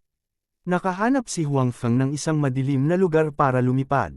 Sa huling eksperimento, hindi alam ni Huang Feng kung gaano siya kataas ng balabal na ito, kaya sa pagkakataong ito, sinubukan niyang lumipad. Hindi nagtagal, nalaman ni Huang Feng na tila walang limitasyon sa kanyang pag-akyat. Panay ang bangon niya, at unti-unting lumiliit ang mga sasakyan sa kalsada sa kanyang paningin. Wala bang height limit? Si Huang Feng ay may ilang pagdududa sa kanyang puso, ngunit halatang wala siyang oras upang magpatuloy sa pag-eksperimento ngayon. Kinokontrol niya ang kanyang katawan sa isang tiyak na taas upang hindi siya mahuli ng mga kamera sa kalsada, at hindi rin siya ma-detect ng anumang radar. Siya ay tinukoy bilang isang unidentified flying object. Si Huang Feng ay nalilito. Pagkatapos noon, kinokontrol ni Huang Feng ang kanyang katawan at mabilis na lumipad pasulong. Ang kanyang bilis ay patuloy na lumalakas, at ang tunog ng hangin ay patuloy na dumarating sa kanyang pandinig. Ang kanyang damit ay lumilipad sa hangin. Mas mabilis, mas mabilis. Si Huang Feng ay lubusang nag-e-enjoy sa pakiramdam ng pag-alis sa lupa at paglipad ng napakabilis. Ang pakiramdam na ito ay isang bagay na hindi pa niya naranasan sa lupa. Pabilis ng pabilis ang bilis ni Huang Feng. Bagaman walang tiyak na data, ang kanyang bilis ay mas mabilis kaysa sa mabilis na kotse sa ibaba niya. Isa pa, ang bilis niya pa ring tumataas. Ito ay talagang isang fighter jet. Napabuntong hininga si Huang Feng. Hindi lamang pinayagan ng balabal na ito na lumipad siya ng mas mabilis, ngunit pinayagan din siya nitong patuloy na tumaas ang kanyang taas. Ito ay talagang tulad ng isang eroplano, ngunit ito ay mas libre kaysa sa pag-upo sa isang eroplano. Gayunpaman, natuklasan din ni Huang Feng na ang enerhiya sa kanyang katawan ay patuloy na nauubos. Bukod dito, mas mabilis siyang lumipad, mas mabilis itong natupok. Nilimitahan din ito si Huang Feng na naging dahilan upang hindi siya maglakas loob na magpatuloy sa pagpapabilis ng walang limitasyon. Siyempre, ang panloob na enerhiya at mahika ni Huang Feng ay bumabawi sa parehong oras. Sa ganitong paraan, maaari din niyang dagdagan ang oras na makakalipad siya sa himpapawid. Lumipad si Huang Feng sa kalsada. Matapos maghanap sa kalsada, matagumpay niyang natagpuan ang kotse na dumukot kay Li Bingyan. Pagkatapos nito, kinokontrol niya ang kanyang bilis at patuloy na sinundan ang kabilang partido. Natural na hindi alam ng tatlong tao sa sasakyan sa lupa na may sumusunod sa kanila sa langit. Pagkatapos ng lahat, ito ay masyadong hindi kapanipaniwala. Hoy, wala sila sa kalsada. Nakita ni Huang Feng na ang sasakyan sa lupa ay umalis sa kalsada at ngayon ay nagmamaneho sa isang madilim na landas. Kung hindi dahil sa maliwanag na headlight nito, hindi matutukoy ni Huang Feng ang partikular na lokasyon nito. Pagkaraan ng ilang sandali, nalaman ni Huang Feng na ang kabilang partido ay talagang huminto sa isang lawa. May isang kahoy na bahay na itinayo ng hindi kilalang tao. Tumingin si Huang Feng sa paligid. Bilang karagdagan sa lawa, mayroong isang masukal na kagubatan. Sa madilim na kapaligirang ito, ang ganoong lugar ang pinakamadaling itago. Kinokontrol ni Huang Feng ang kanyang katawan at lumutang sa hangin. Tamang-tama ding ibinaba ang kanyang altitude. Hindi magkakaroon ng surveillance dito, kaya hindi na kailangang mag-alala si Huang Feng na matuklasan siya. Pagkatapos, nalaman ni Huang Feng na 3 tao ang bumaba sa kotse. Ang 2 lalaki ay ang 2 taong nakita niya sa hotel noon, at ang babaeng huling lumabas ay si Li Bingyan. Sa oras na ito, nagising na si Li Bingyan. Naglakad siya papunta sa kahoy na bahay sa ilalim ng pagtulak ng kabilang partido. Siya talaga. Natukoy na ngayon ni Huang Feng ang pagkakakilanlan ni Li Bingyan. Nang makita ang 3 tao na pumasok sa kahoy na bahay, dahan-daang lumapag si Huang Feng sa tabi ng kahoy na bahay at maingat na sumilip sa loob. Hindi pa sila dumarating, sabi ng isa sa mga mersenaryo sa loob. Gayunpaman, nagsalita ang kabilang partido sa English, at ang English ni Huang Feng ay nasa level 4 lamang. Hindi man lang siya nakapasa sa level 6, kaya hindi niya maintindihan ang usapan ng mga tao sa loob. Gayunpaman, maliwanag na naiintindihan ni Li Bingyan. Siguro hindi pa tapos ang usapin sa panig nila. Sabi ng isa pang mersenaryo. Maghintay muna tayo. Sabi ng naunang mersenaryo, nako, grabe ang kapaligiran dito. Damn mosquitoes, may mga puno, damo, at lahat ng uri ng lamok sa paligid. Lalo na ngayong summer night, mas dumami pa ang lamok. Gayunpaman, ang mga taong ito ay nakaranas ng lahat ng uri ng mga kapaligiran, at sila ay nakaranas din ng mas masahol pa kaysa dito, kaya ang tao ay nagsasabi lamang. Kaya pa nilang tiisin ang ganitong uri ng paghihirap. Ang 2 mersenaryo ay nakaupo doon, at si Li Bingyan ay nakaupo sa sulok na walang sigla. Kahit na ang 2 tao ay walang ginawang labi sa kanya sa ngayon, hindi ito nangangahulugan na ang kabilang partido ay isang mabuting tao at hahayaan siyang umalis. Sa kabaligtaran, ang kabilang partido ay hindi pa nakakamit ang kanilang layunin. Kapag naabot ang kanilang layunin, mawawalan siya ng halaga. Pagkatapos, ang naghihintay sa kanya ay isang malungkot na kapalaran. Ang kanilang layunin ay napakadaling hulaan. Kapatid niya dapat. Kaya naman, hindi lang kailangan ni Li Bingyan na mag-alala tungkol sa kanyang kapalaran, kundi pati na rin sa kaligtasan ng kanyang kapatid. Inaasahan niyang darating ang kanyang kapatid para iligtas siya, ngunit ayaw din niyang sumama ito. Ang mga taong ito na kumidnap sa kanya ay handa. Kung dumating ang kapatid niya, siguradong delikado. Naghintay sandali si Huang Feng sa labas ng kahoy na bahay. Natukoy na niya ang sitwasyon. 2 lang sila sa ngayon. Kung may iba pa ba mamaya, hindi siya sigurado. Gayunpaman, kailangan pa rin niyang kumilos sa lalong madaling panahon. Nang malapit nang kumilos si Huang Feng, biglang lumabas ang isa sa 2 mersenaryo. Baka gusto niyang umihi, o baka lumabas siya para tingnan kung dumating na ang mga kasama niya. Huminto ang pagkilos ni Huang Feng, pagkatapos ay itinigil niya ang kanyang mga yapak at hinintay na tuluyang lumabas ang kabilang partido. Halatang hindi inaasahan ng lumabas na mersenaryong may panganib dito. Sa kanilang palagay, mula nang maialis nila ang mga sasakyan sa likuran nila, nakaalis na sila sa panganib. Kabanata 348. Tumingin si Huang Feng sa mersenaryo na hindi masyadong malayo sa kanya. Tahimik siyang naglakad patungo sa mersenaryo. Sa oras na ito, nagsimula na siyang kumanta ng incantation, at ang magic skill na ginagamit niya ay ang Wind Blade. Madalas gumamit si Huang Feng ng Wind Blade. Ang kasanayang ito ay may mga pakinabang at disadvantages nito. Ang kalamangan ay kapag pinutol ng Wind Blade ang lalamunan ng kalaban, ito ay magkakaroon ng parehong epekto tulad ng paggamit ng matalim na kutsilyo upang putulin ang lalamunan. Napakataas ng kabagsikan. Siyempre, may mga disadvantages din. Iyon ay, ang direksyon ng kasanayang ito ay hindi napakadaling kontrolin. Kung ang kalaban ay tumahimik at tumama ng isang live na target, ayos lang. Gayunpaman, kung ang kalaban ay nasa isang matinding labanan at ang kanilang katawan ay patuloy na gumagalaw, kung saan ang talam ng hangin ay tatama ay nakasalalay sa swerte. Si Huang Feng mismo ay hindi kumpiyansa na makokontrol niya ito. At sa sitwasyong ito, ang paggamit ng wind blades ay ang pinakamahusay na pagpipilian dahil ang kabilang partido ay nakaharap sa kanya at nakatayo doon na umiihi. Malinaw, sa panahong ito, hindi siya kikilos ng walang ingat. Higit pa rito, hindi napansin ng kabilang partido na dumating na si Huang Feng sa likuran niya. Nang matapos ang incantation, malapit na si Huang Feng sa kabilang partido. Hindi naman kasalanan ng kabilang partido ang pagiging pabaya. Ni hindi nila alam na malapit sa kanila si Huang Feng. Dapat malaman ng isang tao na sa panloob na puwersa ni Huang Feng, ang kanyang mga yapak ay napakagaan. Kung hindi nakikinig ng mabuti, mahirap marinig ang kanyang mga yapak. Itinaas niya ang kanyang kanang kamay at ang kakayahan ng wind blade ay natapon. Tapos, nakita niyang biglang tumahimik ang mersenaryong sumisipol para umihi.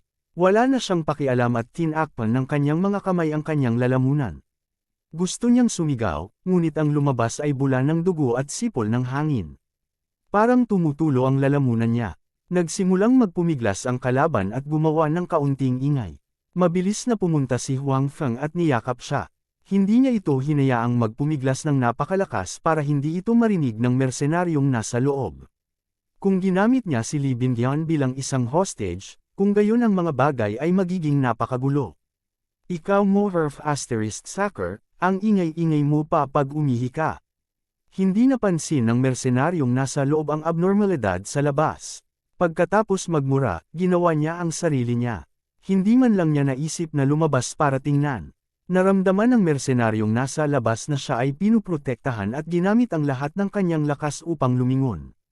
Sa wakas, nakita niya ang figure ni Huang Feng. Tapos, nanlaki ang mga mata niya na para bang lalabasan na sila sa mga saksakan nila. Puno ng gulat ang mukha niya. Hanggang ngayon ay hindi pa rin niya matanggap ito. Hindi niya alam kung sino si Huang Feng, paano niya nagawang sundan sila hanggang dito, at paano niya nagawang makalusot sa kanya. Napakaraming katanungan sa kanyang isipan na nais niyang itanong, ngunit napagtanto niyang hindi siya makagawa ng ingay. Bagamat nakilala na ng dalawang mersenaryong ito si Huang Feng sa hotel noon, hindi nila pinansin ang isa't isa. Naturally, wala silang impresyon sa isa't isa. Kung hindi alam ni Huang Feng na nahuli nila si Li Bingyuan, mabilis niyang nakalimutan ang kanilang hitsura. At halatang inisip ng mersenaryong ito na si Huang Feng ay isang dumadaan lamang. Paano niya naaalala? Sa makatuwid, wala siyang anumang impresyon kay Huang Feng. Gayunpaman, nalutas ni Huang Feng ang kanyang isa pang pagdududa. Iyon ay, paano siya inatake? Si Huang Feng ay walang gaanong oras upang aksayahin ang mersenaryo, kaya nang makita niyang buhay pa ang mersenaryo, umawit siya ng isa pang spell at gumamit ng wind blade upang putulin ang lalamunan ng mersenaryo. Sa pagkakataong ito, ginawa niya ito sa ilalim ng nagbabantay na mga mata ng mersenaryo, kaya alam ng mersenaryo kung paano siya tinambangan. Sa oras na ito, ang pagkabigla sa kanyang mukha ay higit pa kaysa dati. Kahit na ang takot sa kamatayan ay pinigilan ng pagkabigla. Sa kanilang linya ng trabaho, nabubuhay sila sa panganib araw-araw. Maaari silang patayin anumang oras. Kaya, palagi nilang tinatrato ang kamatayan. Siyempre, hindi ito nangangahulugan na sila ay ganap na hindi natatakot sa kamatayan. Kaya lang nila itong harapin ng mas mahinahon kaysa sa mga ordinaryong tao. Sa makatuwid, ang tanging natitira sa kanyang puso ngayon ay ang pagdududa at pag-uusisa tungkol sa paraan na ginamit ni Huang Feng para patayin siya. Gayunpaman, sa pagkakataong ito, hindi sasagutin ni Huang Feng ang kanyang tanong. Dala rin niya ang pagdududa at pag-uusisa na ito habang siya ay namatay. Bukod dito, siya ay namatay na nakadilat ang kanyang mga mata. Nang mamatay siya, bakas pa rin sa mukha niya ang curious na ekspresyon. Malinaw na kahit sa kamatayan, hindi niya naiintindihan kung ano ang ginawa ni Huang Feng. Walang interes si Huang Feng na isipin ang iniisip ng kalaban. Matapos makitang patay ang kalaban, marahan niyang inilapag ang kalaban sa lupa. Pagkatapos, muli siyang naglakad patungo sa maliit na bahay na gawa sa kahoy. Nang lumabas ang mersenaryo para pakalmayan ang sarili, hindi pa tuluyang nakasara ang pinto. Kaya, nang makarating si Huang Feng sa pintuan, nakita niya ang sitwasyon sa loob sa pamamagitan ng kalahating bukas na pinto. Siyempre, makikita rin siya ng mga tao sa loob. Gayunpaman, sa pamamagitan ng kalahating bukas na pinto, nakita ni Huang Feng na ang mersenaryong nasa loob ay nakaharap sa pintuan. Sa halip, si Li Bindian sa sulok ay nakaharap sa pinto. Gayunpaman, sa oras na ito, ang kanyang ulo ay bahagyang nakababa. Puno ng takot at kawalan ng pag-asa ang mukha niya. Nang makitang hindi masyadong maganda ang kalagayan ni Li Bindian, ngunit maayos ang kanyang damit. Parang hindi siya na-violate. Nakahinga ng maluwag si Huang Feng. Gayunpaman, habang nakahinga siya ng maluwag, tila may naramdaman si Li Bindian sa loob. Napaangat siya ng ulo at tumingin sa direksyon ng pinto. Pagkatapos, nagtama ang kanyang mga mata kay Huang Feng. Parehong natigilan sina Huang Feng at Li Bindian, lalo na si Li Bindian. Hindi niya inaasahan na makikita niya rito si Huang Feng. Hindi siya masyadong nag-isip. Nang makita niyang lumitaw dito si Huang Feng, ang unang pumasok sa isip niya ay kasama nila si Huang Feng. Kung hindi nito ipapaliwanag kung bakit lilito dito si Huang Feng. Kung tutuusin, saglit lang sila dito, at napakalayo pa ng rescue team. Si Huang Feng ay sinenyasan lang si Li Bindian na huwag gumawa ng ingay, ngunit halatang huli na ang lahat. Sumigaw na si Li Bindian, "Huang Feng, bakit ka nandito?" Nang magsalita si Li Bindian, alam ni Huang Feng na siya ay malalagay sa alanganin. Oo nga, sa sandaling magsalita si Li Bindian, nakita niyang biglang bumangon ang mersenaryong nakaupo pa rin doon na parang natutulog. Kinuha niya ang dumi sa ilalim ng kanyang puwitan at ibinato kay Huang Feng. Umiwas si Huang Feng at nawala sa pinto. Gayunpaman, ganap ding nalantad ang kanyang figure. Nagmadaling lumabas ang mersenaryo. "I didn't expect na may sumunod talaga sa atin." Tumingin ang mersenaryo kay Huang Feng na nakatayo hindi kalayuan sa kanya at medyo nagulat na sinabi. Alam din niyang may nakasunod na sasakyan sa kanila noon, pero nabaligtad ang sasakyan. Logically, walang sino man ang dapat makahabol sa kanila sa maikling panahon. Gayunpaman, ilang minuto lang sila dito at may sumulpot. Bukod dito, sa pagtingin sa hitsura ni Li Bindian, alam din ng mersenaryo na ang taong nasa harapan niya ay kilala si Li Bindian at hindi isang ganid sa bundok na nagkataong dumaan. Kabanata 349. Tumakbo din si Li Bindian sa pinto sa oras na ito. Nakita niya ang nangyari at ang sinabi ng mersenaryo. Alam din niya na hindi niya naiintindihan si Huang Feng. Si Huang Feng ay wala sa kanila, ngunit dumating upang iligtas siya. Dahil sa pagtuklas na ito, biglang napahiya si Li Bindian. Sa orihinal, kung si Huang Feng ay hindi natuklasan ng kabilang partido, maaari pa rin niyang palihim na atakehin ang taong kumidnap sa kanya. Gayunpaman, ngayon ay maaari lamang niyang labanan ng harapan. Sa pagtingin sa figure ni Huang Feng at sa matipunong lalaki, naramdaman ni Li Bindian na hindi malaki ang tsansa ni Huang Feng na manalo. "So sorry," sabi ni Li Bindian na puno ng kahihiyan ang mukha. Si Huang Feng, na hindi kalayuan sa kanya, ay mapait na ngumiti. Ang sneak attack plan niya ay nasira ng tandang babaeng ito. Ngayon ay maaari na lamang siyang umasa sa kanyang tunay na lakas upang harapin ang kabilang partido.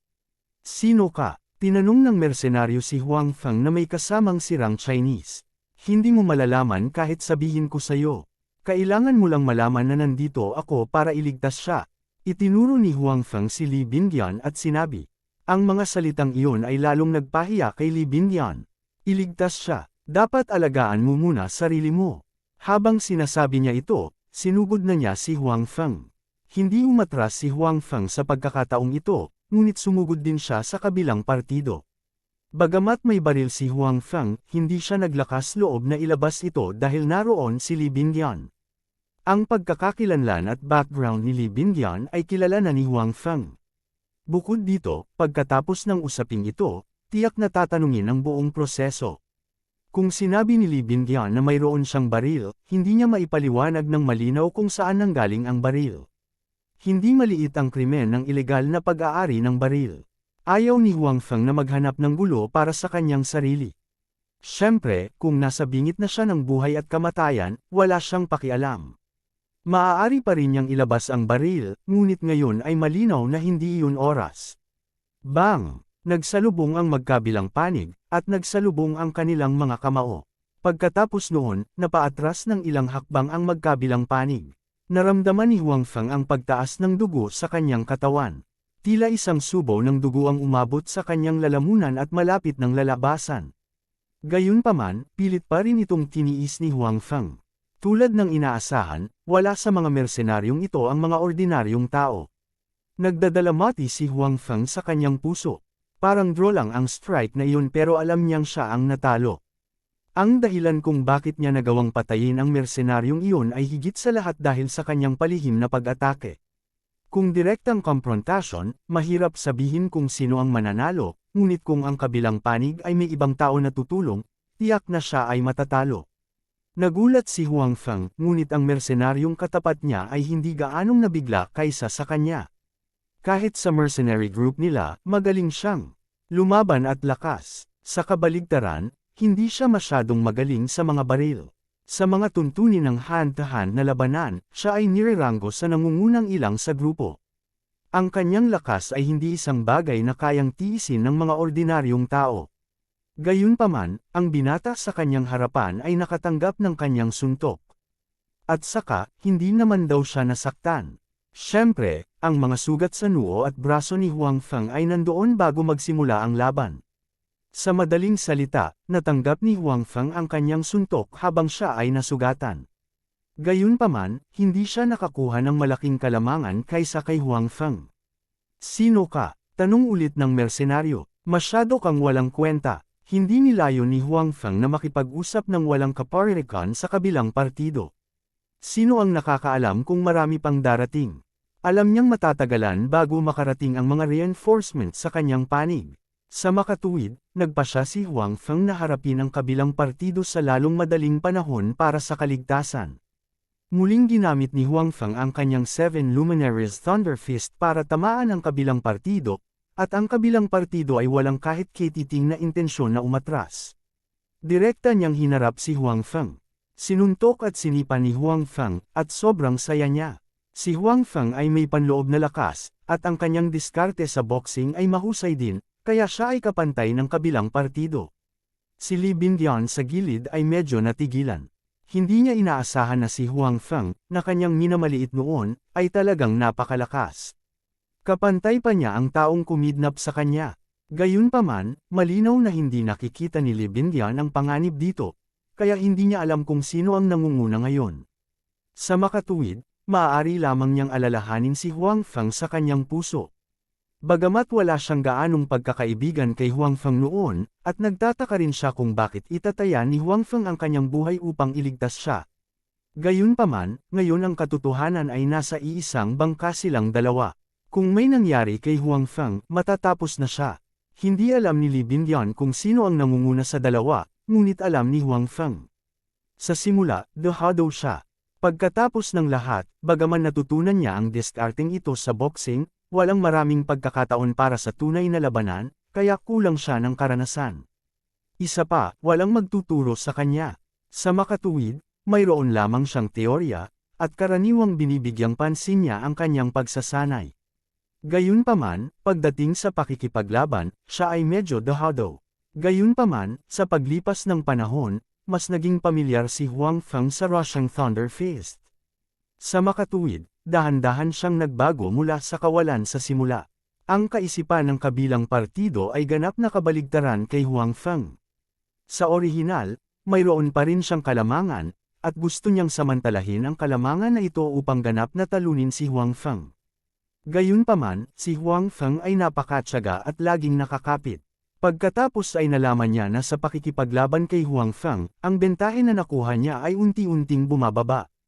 Kahit sa huli, kinilabutan siya nang makitang wala siyang anumang kalamangan. Si Huang Feng ay talagang ginawa siyang nataranta ng maraming beses. Dahil sa pagtuklas na ito, medyo natakot ang mersenaryo. Medyo natakot siya sa kakayahan ni Huang Feng sa pag-aaral. Matapos maglaban muli ang dalawang panig, umatras sila. Maingat niyang hinimas ang kanyang manhid na braso habang nakatingin kay Huang Feng at sinabing, napakakapangyarihan mo. Minamaliit kita noon. Pinakalma rin ni Huang Feng ang kanyang paghinga. Sa labanan ngayon, bagamat siya ang nangunguna, hindi siya nakakuha ng malaking bentahe. Sa makatuwid, magkakaroon ng isang mahirap na labanan. Mamaya, hindi ka rin masama. Tumingin si Huang Feng sa kabilang partido at sinabi, sa kasamaang palad, ikaw ay mamamatay.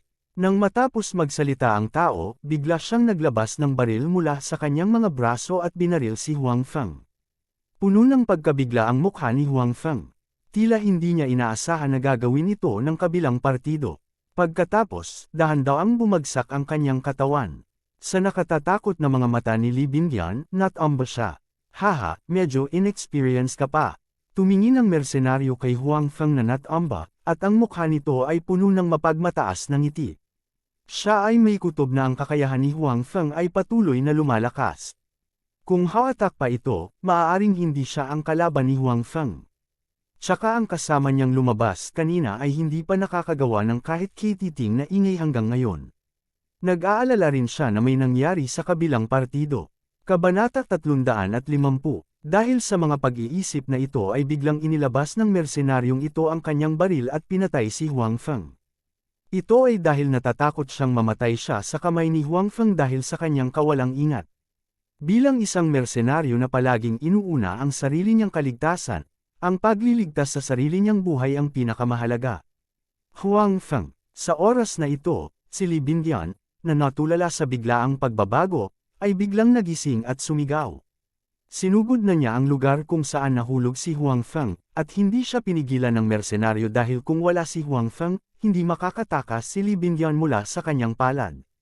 Gayunpaman, likas siyang maingat at binaril pa rin ang dibdib ni Huang Feng.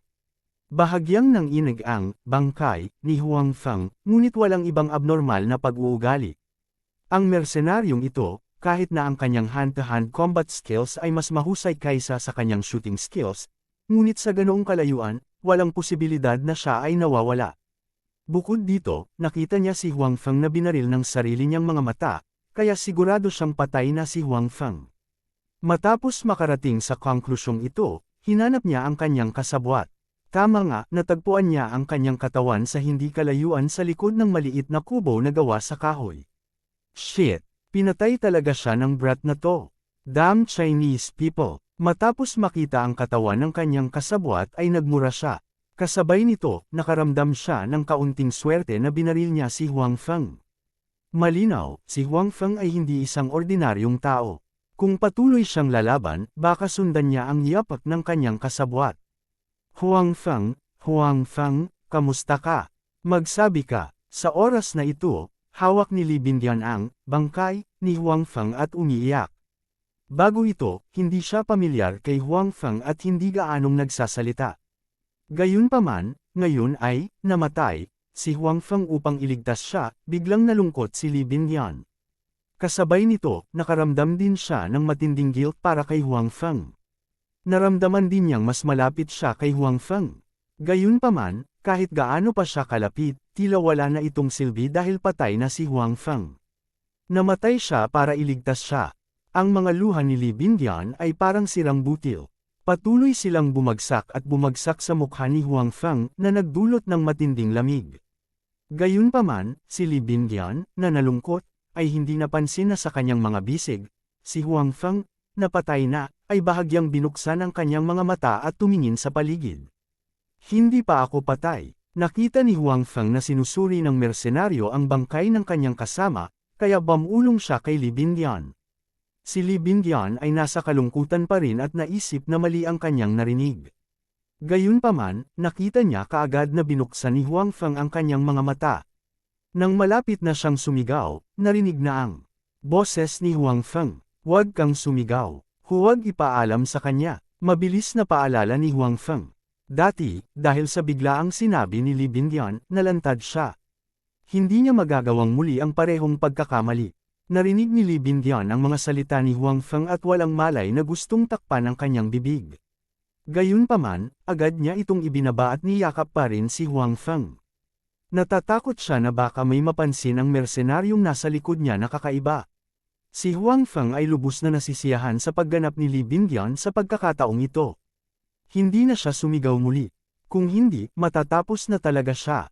Nasiyahan si Huang Feng. Gayunpaman, ang puso ni Li Bingyan ay medyo nalilito.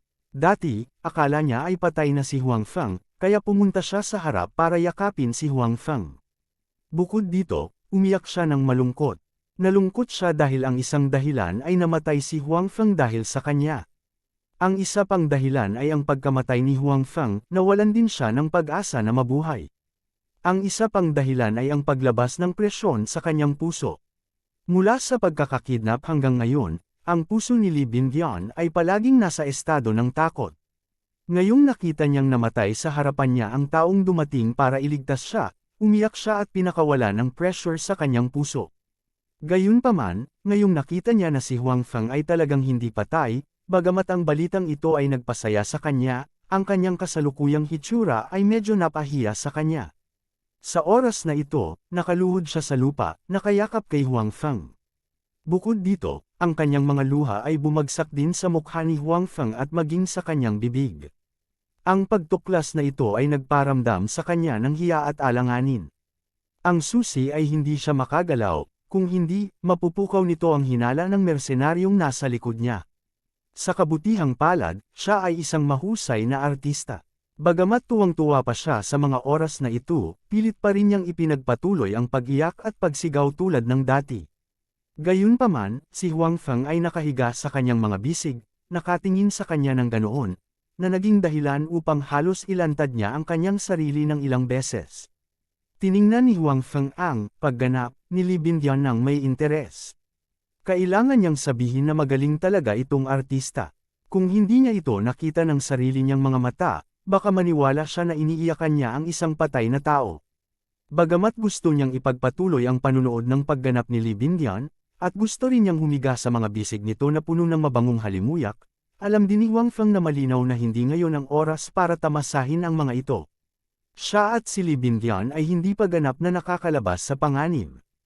Paunahin mo siya dito, at hahanap ako ng pagkakataon na patayin siya. Mahinang sabi ni Huang Feng kay Li Bingyan. Ngunit ano ang dapat kong gawin?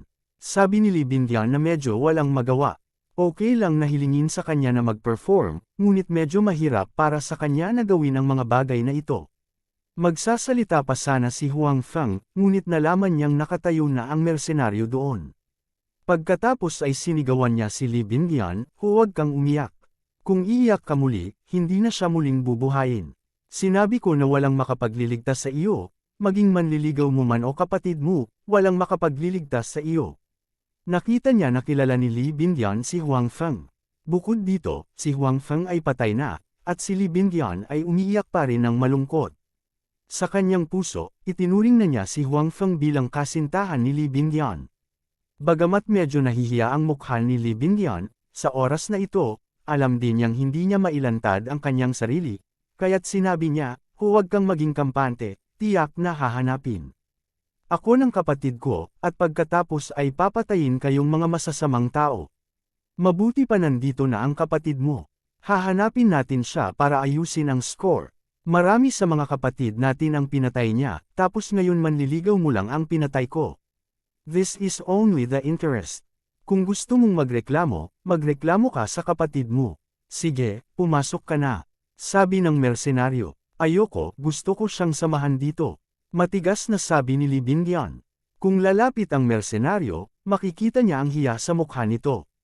Mabahong babae, ayaw mong gawin ang mahirap. Gusto mong gumamit ako ng dahas, di ba? Habang sinasabi niya iyon, lumakad na ang mersenaryo, at sa oras na ito, nakapikit na muli si Huang Feng. Ano ka ba, bitawan mo ako, ayoko sumama sayo, gusto ko siyang samahan dito. Si Li Bingyan ay direktang hinayla ng mersenaryo, at pagkatapos ay kinaladkad papasok sa maliit na bahay na gawa sa kahoy. Gayunpaman, ang mersenaryong nakatalikod kay Huang Feng ay hindi napansin na nang hilahin niya si Li Bingyan pasulong. Ang mga mata ni Huang Feng ay ganap na nakamulat.